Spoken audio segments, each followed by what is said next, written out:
In this quick tutorial, you will learn how to create a stunning video using Kling AI's RocketRocket effect, the same effect that won me third prize in a Kling AI competition.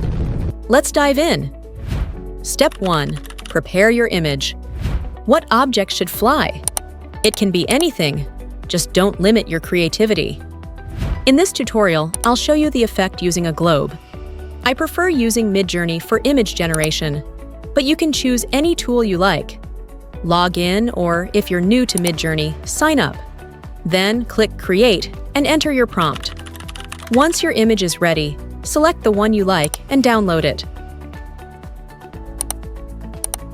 Now that we have the image ready, the real magic is just about to begin.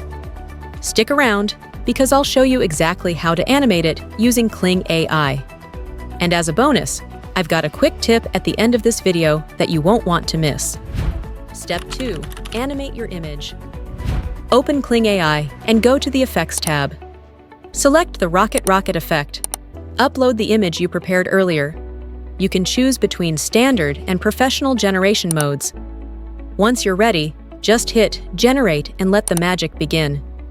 Here it is, smooth, clean, and ready to share. If you found this video helpful, give it a like and subscribe to the channel for more tips. Bonus tip. For the best results, use an image where your object stands out clearly and has space to fly freely, without any distracting elements. That's all for today. Thanks for watching, and see you in the next video. And don't forget to subscribe so you don't miss what's coming next.